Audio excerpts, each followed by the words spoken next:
All right, let's talk about one of the most legendary computer chips of all time, the 6502 processor.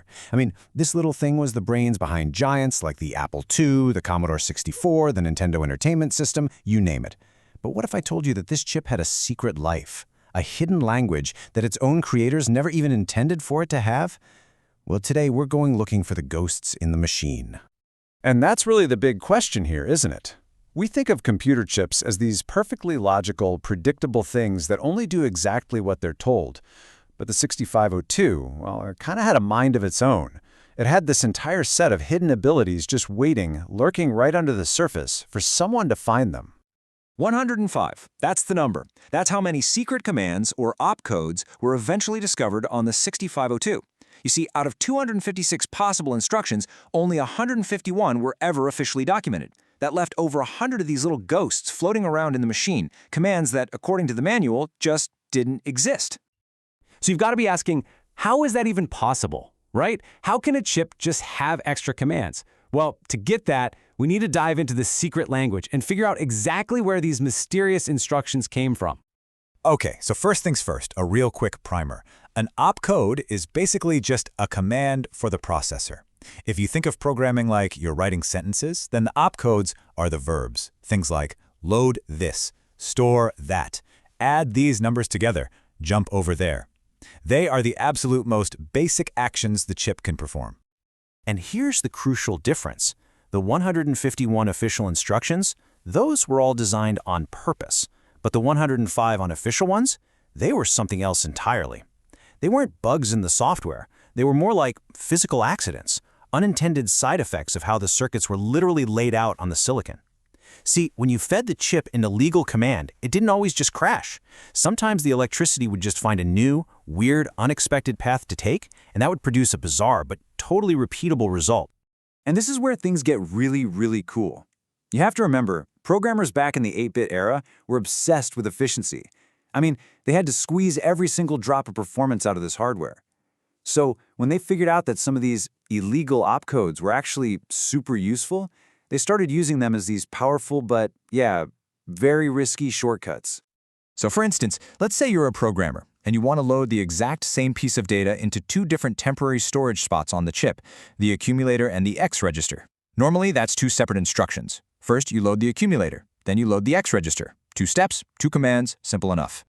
But then, they found LAX, this secret opcode. It's a mashup of load accumulator and load X.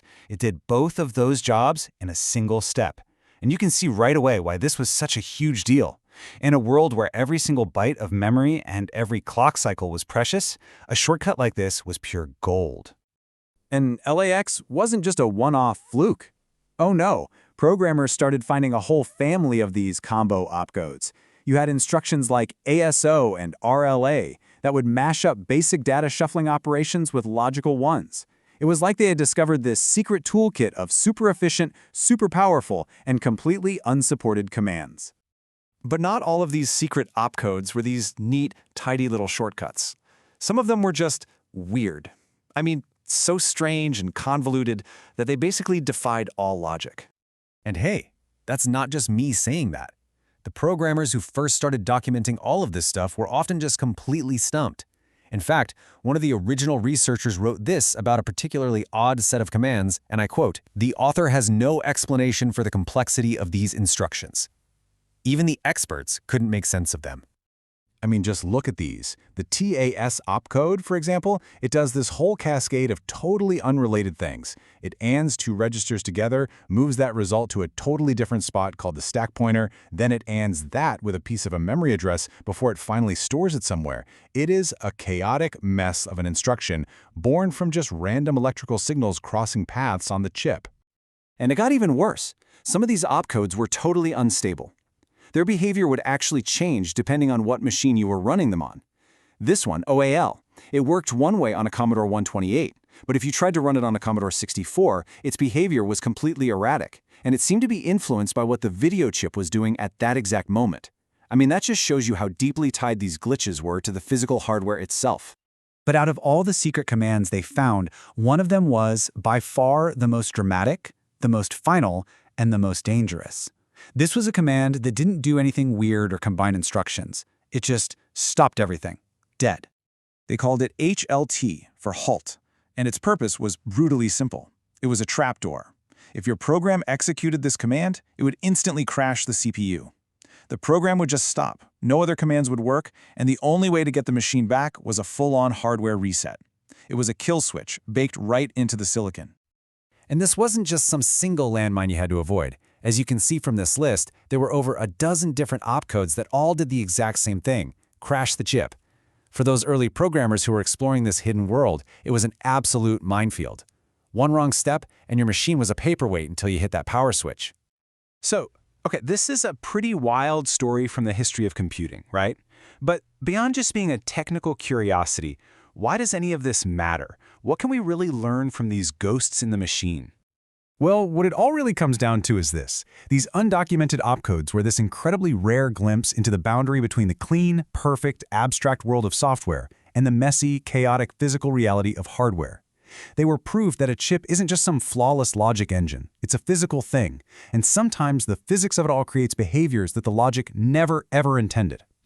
And really, the story of how people found them and actually used them, it just perfectly captures that classic hacker ethos, you know? It's all about curiosity. It's about refusing to accept the official manual as the final word on what's possible. It's about pushing technology to its absolute breaking point, not just to see if it'll break, but to find out what else it can do. And that kind of leaves us with one last thought. The 6052, it was a pretty simple chip, especially by today's standards. I mean, the processors in our phones, in our computers, they are literally billions of times more complex. So it really makes you wonder, doesn't it?